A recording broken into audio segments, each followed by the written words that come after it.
France 24 et La Première présente... Bonjour, bienvenue dans l'Hebdo Outre-mer, votre magazine consacré à l'actualité et la découverte de ces territoires. À la une cette semaine, 80 ans après Hiroshima et Nagasaki, le devoir de mémoire pour les descendants japonais de Nouvelle-Calédonie. On en parle dans cette édition.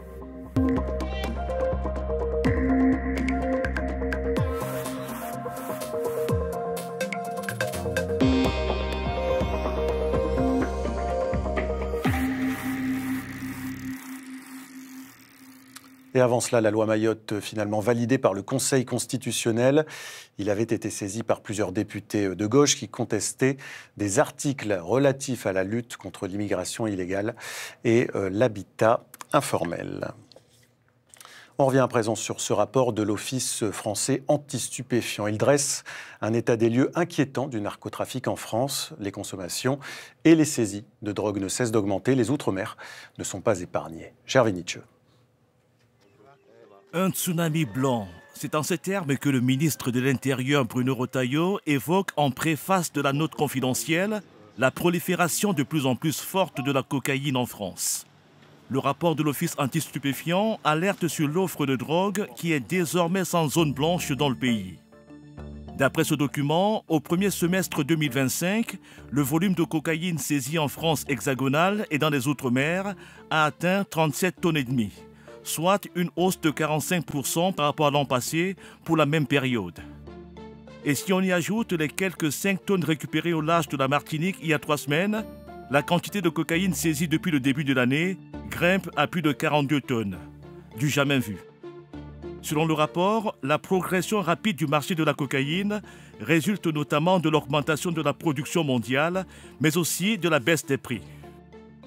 La note de l'OFAS souligne aussi la persistance de la menace du cannabis. 67 000 plants ont été saisis l'an passé. Les Outre-mer représentent 61% de ces saisies. Le cannabis est la drogue illicite la plus consommée en France, avec des taux d'expérimentation et d'usage élevés. D'après l'Observatoire français des drogues, en Nouvelle-Calédonie, 50% des jeunes de 17 ans ont déjà expérimenté le cannabis. Enfin, le rapport de l'OFAS pointe la consommation très dynamique de la méthamphétamine sous forme d'ice en Polynésie française. Dans cet archipel, le nombre de consommateurs de cette drogue a triplé en 5 ans. Et le trafic d'ice, il est pointé du doigt par les habitants de Faa. Le week-end dernier, ils ont assisté impuissants à un échange de coups de feu dans leur quartier. Ayata Taraou et Jérôme Lee sont allés à leur rencontre. Un quartier qui vit désormais la peur au ventre. À Heiri, les habitants ont vu la violence s'inviter à leur porte. Une dispute entre trafiquants présumés, une transaction qui aurait mal tourné et des coups de feu tirés un dimanche après-midi. Jamais on aurait cru que ça va se passer ces choses chez nous. On a peur, oui, mais non, ça aurait pu être un coup de feu balle perdu, je sais pas, on passe, on n'a rien à voir là-dedans et tout, quoi.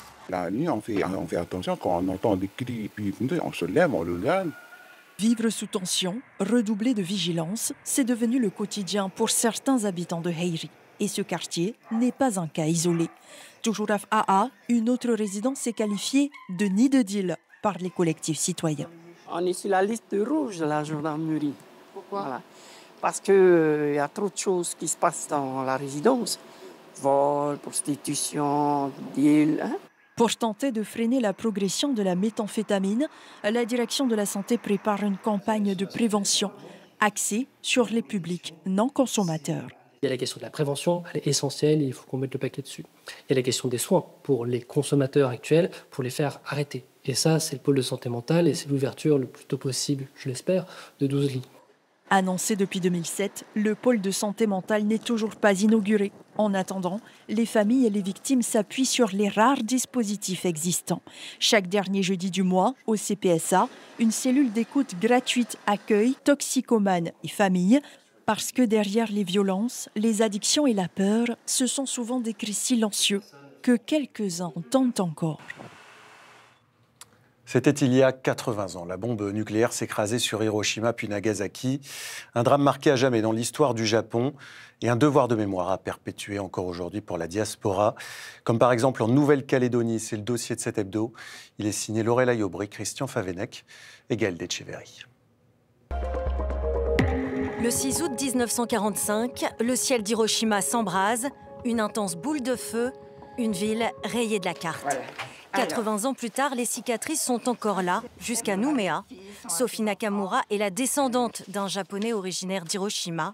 Sa famille a échappé à la bombe et toute sa vie, elle a choisi de garder ce lien en retournant à plusieurs reprises sur la terre de ses ancêtres.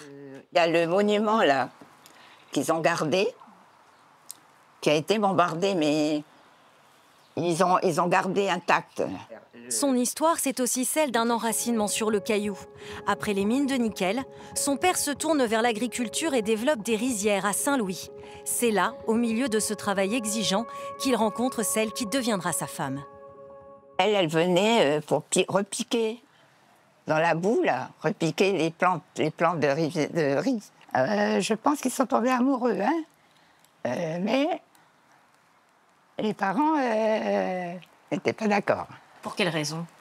Pour des raisons coutumières, parce qu'elle était promise déjà, mais ils ont tenu bon. Pour d'autres descendants de Japonais, le souvenir est marqué par une page plus sombre. Après Pearl Harbor, 1 millier de ressortissants est interné en Australie, sans retour possible vers le caillou. Ce fut le cas du grand-père de Marie-Josée Michel. Je suis allée au Japon pour faire des recherches en 1979 et il était décédé 2 ans avant. Mais par contre, pour mon grand-père paternel, ça a été une longue histoire de recherche pendant 36 ans. Enfant, elle a vu ses parents porter le poids des blessures laissées par la guerre, dans une société où les descendants de Japonais étaient souvent stigmatisés. J'ai vu la souffrance de mon père. Idem pour ma mère, parce que mes 2 grands-pères étaient japonais. Et cette souffrance a été tue de 1941, année de l'arrestation, jusqu'en 1992, pendant 50 ans.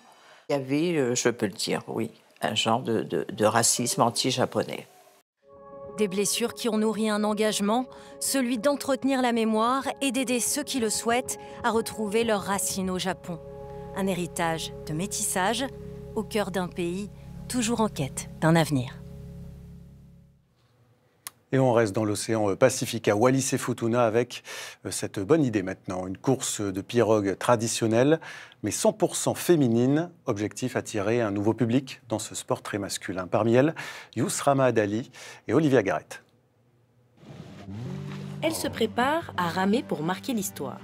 Ici, on prépare l'événement depuis plusieurs semaines et beaucoup d'excitation à l'idée de concourir entre femmes pour la première fois dans la baie de Nuku'uloa. Parce que c'est des personnes qui n'ont jamais ramé et il faut reprendre les bases, il faut travailler la synchronisation, il faut tout reprendre à zéro. Un peu stressée puisque c'est la première fois que je vais faire une course, on va dire, et sinon c'est plutôt détente là. 13 équipes en tout sont prévues pour cette course. 6 clubs du territoire sont en compétition avec un équipage V6 composé au minimum de 3 débutantes non licenciées.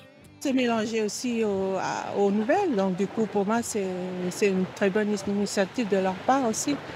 Donc on va essayer de trouver encore plus de mamans. Le format de composition des équipes permet aux plus aguerries d'entre elles de partager leur passion. Ça fait un peu de la promotion auprès des femmes. Parce qu'actuellement, on n'a pas énormément de femmes rameuses ici à Wallis. Ça serait une opportunité d'engager, ou plutôt de recruter d'autres femmes dans chaque club et qui sait, pour avoir un peu de compétition entre nous. Une initiative saluée par le comité de VAA du territoire qui veut ouvrir la voie aux femmes dans un sport souvent réservé aux hommes. Le message, c'est qu'on veut ramener plus de femmes à la pratique du VAA parce que c'est pour tout le monde. Rendez-vous donc ce dimanche à Nuku'uloa pour soutenir les mamans, les sœurs et les copines du Fénois. Et les moins sportifs préféreront peut-être se prélasser dans les rivières, un excellent moyen pour se ressourcer. Pour l'occasion, on vous emmène à la découverte de la rivière du Carbet en Martinique. Une balade au fil de l'eau avec Camille Monnier et Marc-François Calmeau.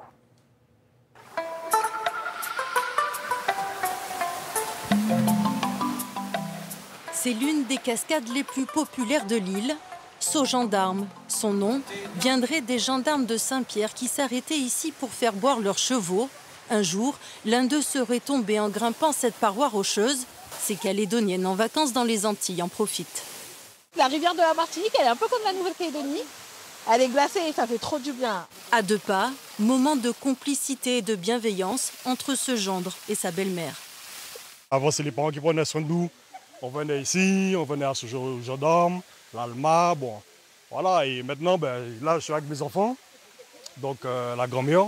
Donc c'est à nous maintenant de prendre soin d'eux, de les faire profiter. Dans ce lieu, appelé aussi Massé, une paroi jaunâtre cache une réserve d'argile. Ce groupe est venu spécialement pour en profiter. On va mettre juste un peu d'eau dans le trou que la pierre a créé. Et avec l'eau, on récupère, on va dire, l'espèce de pâte, voilà. Et on va passer sur notre corps. Après un bain en rivière, le résultat est sans appel. Avant, on pouvait sentir quelques rugosités sur la peau. Maintenant, c'est tout doux. Ça détend.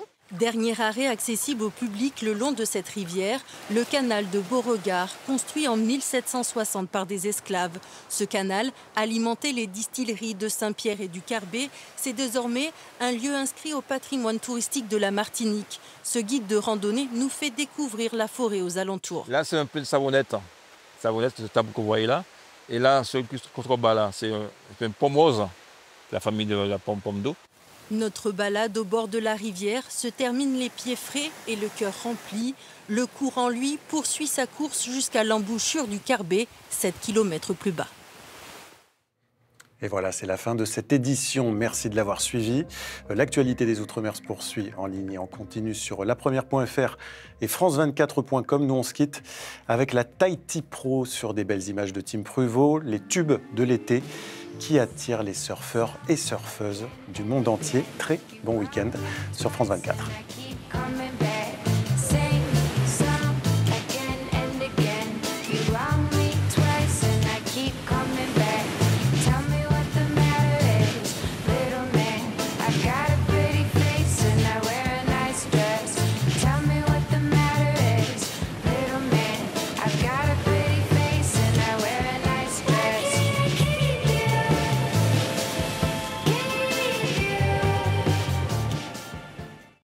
Retrouvez votre programme avec la Salvetat. Parce qu'elle est peu salée, la Salvetat peut se consommer toute la journée. Pour boire la vie sans modération. La Salvetat, elle a mis le sud en bouteille, pas le sel. Il est bon de s'arrêter un instant sous un olivier pour regarder la météo avec Tramier. Un goût généreux et le respect de la nature sans résidus de pesticides. Tramier, vous offrir le meilleur du soleil.